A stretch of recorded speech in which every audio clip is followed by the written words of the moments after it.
Bonjour chers auditeurs, soyez les bienvenus à l'Université virtuelle africaine de développement.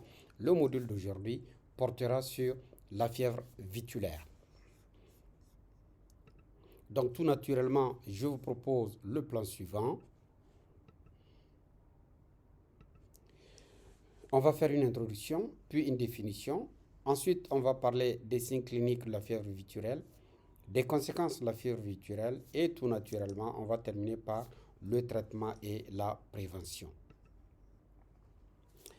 La fièvre vitulaire est aussi appelée la fièvre du lait ou l'hypocalcémie puerpérale parce que c'est une hypocalcémie qui fait suite à la mise bas. Elle est aussi appelée parésie vitulaire. Autrement dit, un animal qui a des difficultés à marcher après la mise bas, qui chancelle avec un dandinement du train postérieur. C'est une affection qui touche particulièrement les vaches laitières à forte production laitière après le deuxième vélage. Elle peut aussi affecter les brebis, mais dans ce cas, cette affection apparaît avant la mise bas.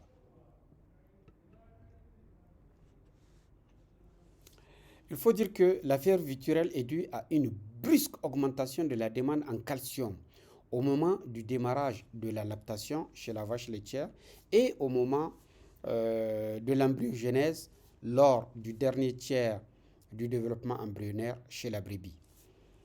Pendant ces phases, le calcium est essentiel pour assurer la contraction des fibres musculaires, aussi bien des fibres musculaires striées que des fibres musculaires lisses. Eh bien, c'est pourquoi l'hypocalcémie provoque une paralysie des fibres musculaires lisses et striées à l'origine des différents symptômes que nous allons observer lors de la fièvre vitulaire. En définition, je dirais que la fièvre vitulaire se déclenche chez la vache laitière hautement productrice en début de lactation à cause de l'ampleur des dépenses en calcium qui se produit. Par contre, chez la brebis hautement productrice, elle se fait avant l'agnelage. Autrement dit, pendant le stade où les fœtus constituent rapidement leurs os. Donc c'est la conséquence d'une erreur alimentaire non spécifique. Autrement dit, lorsque vous distribuez une ration alimentaire qui ne couvre pas les besoins en calcium, à un moment où la demande est forte, vous pouvez être confronté à la fièvre vitulaire. Parlons à présent du contrôle du calcium dans l'organisme. En effet, lorsque nous avons le niveau de calcium qui est élevé dans le sang, eh bien, la glande thyroïdienne va sécréter la calcitonine. Cette calcitonine va stimuler le dépôt du calcium au niveau des os pour résorber l'excès du calcium. La calcitonine va agir aussi au niveau du tube digestif pour réduire l'absorption du calcium. Et elle agira aussi au niveau du rein pour réduire l'absorption du calcium rénal. Par contre, lorsque le niveau du calcium est très bas dans le sang, dans ce cas, c'est les glandes parathyroïdiennes qui vont intervenir. Et les glandes parathyroïdiennes vont sécréter la parathormone. Et la parathormone va stimuler la libération du calcium osseux afin de mettre à la disposition de l'organisme du calcium. D'autre part, la parathormone va stimuler l'absorption du calcium au niveau intestinal et l'absorption du calcium au niveau rénal, ce qui va permettre de corriger la calcémie. Parlons à présent des signes cliniques de la fièvre viturielle. Il faut dire qu'il y a deux formes. Il y a la forme classique et il y a la forme atténuée. La forme classique, elle est fulgurante, elle est aiguë. Elle apparaît le plus souvent 48 heures après le vélage. On constate que l'animal perd de l'appétit, il ne boit plus, il arrête de ruminer et il a des difficultés à se relever ou à se tenir debout. L'animal finit par se coucher. La fréquence cardiaque augmente, la température baisse, on a une hypothermie, Mais avant cette hypothermie, il faudrait dire que l'animal va manifester des tremblements musculaires, ce qui fait qu'on observe initialement une hyperthermie. Et cette hyperthermie est transitoire. On observera par la suite une hypocalcémie qui est secondaire à cette paralysie. L'animal va sombrer dans le coma et il finira par mourir. Comme on dit, mieux vaut voir une seule fois que d'entendre plusieurs fois. Là, nous avons notre éleveur avec sa vache après la mise bas à l'étable, qui fait des efforts pour se relever, mais qui n'arrive pas à se redresser. Là, nous voyons qu'elle se bat avec les membres antérieurs. La mamelle est assez grande, ce qui nous montre qu'elle est hautement productrice. Elle finit par se coucher sur le côté et le plus souvent, elle tombe dans le coma et finit par mourir. La mamelle en dit long sur la capacité productrice de cette vache. Il y a la deuxième forme qu'on appelle la forme atténuée. Elle est aussi appelée la parésie vitulaire. Autrement dit, l'animal dandyle de gauche à droite après la mise bas. En effet, elle s'installe lentement et elle peut être longue. On observe une baisse de l'appétit. Il y a une atteinte de l'animal, particulièrement chez les animaux qui ont un état d'embonpoint assez élevé. Il faudrait dire que le calcium intervient dans le maintien de la fermeture du canal du Treillon, ce qui fait que lorsqu'il y a une hypocalcémie, on peut observer des mammites parce que les germes peuvent remonter par le canal du Treillon. Le calcium intervient dans la contraction des muscles lisses, en particulier ceux de l'utérus. Donc l'hypocalcémie va entraîner un défaut d'atonie, un défaut de tonicité du muscle utérin, ce qui aura pour conséquence de la dystocie. On peut observer aussi des métrites, autrement dit des inflammations de la muqueuse utérine, parce que les germes peuvent franchir le col de l'utérus.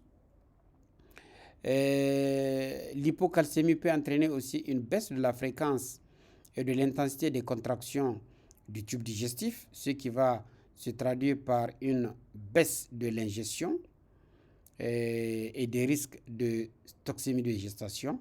Mais aussi on peut observer un déplacement de la caillette à gauche à cause de cette baisse de l'atonie. Donc toutes ces conséquences sont celles qu'on observe lorsqu'on a une baisse du taux de calcium dans le sang. Les conséquences sont nombreuses. On peut se retrouver avec des fractures spontanées parce que les squelettes ne sont pas assez rigides.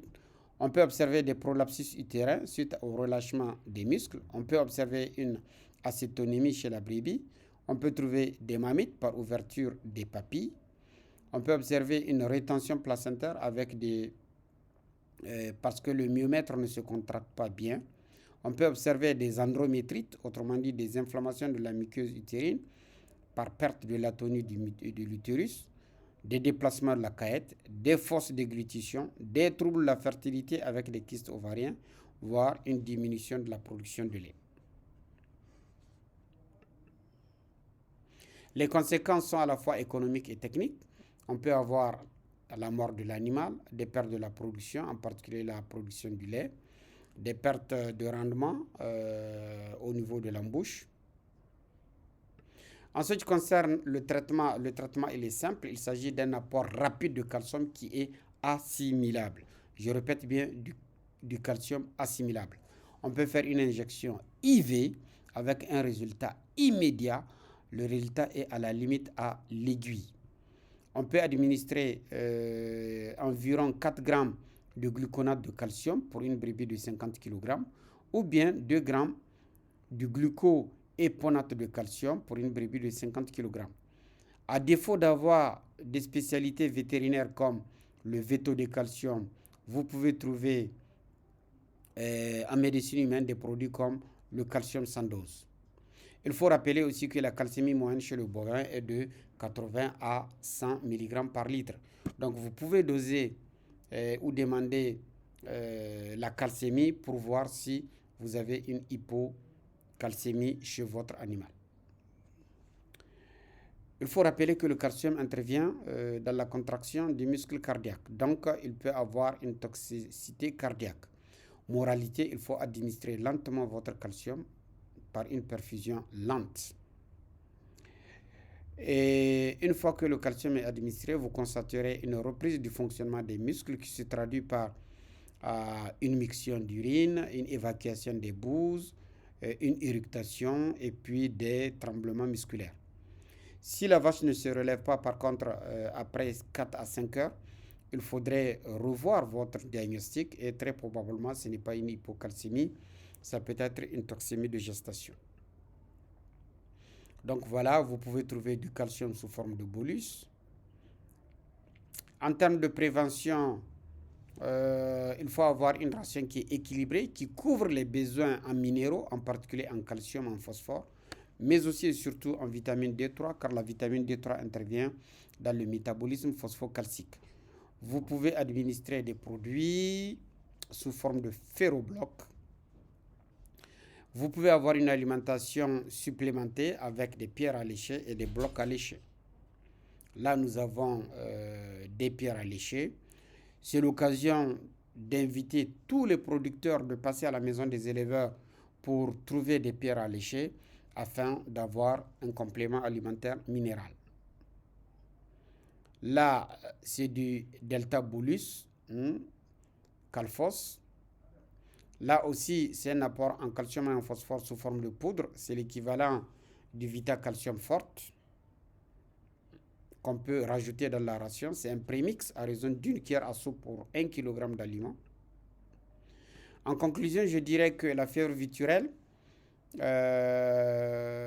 est la conséquence d'une erreur alimentaire et qu'une bonne conduite de l'élevage permet d'éviter tous ces troubles tels que la fièvre virtuelle, la toxémie de gestation ou les indigestions par surcharge qu'on peut observer dans l'embouche bovine ou l'embouche ovine. Voilà ce que j'ai bien voulu partager avec vous, chers collaborateurs. N'hésitez pas à partager ces modules à nos étudiants des écoles vétérinaires. N'hésitez pas à vous abonner à votre chaîne pour renforcer notre communauté. N'hésitez pas à poser des questions et nous donnerons l'obligation de répondre à vos questions. Sur ce, nous vous remercions infiniment et on se donne rendez-vous au prochain module relatif à la pathologie du bétail.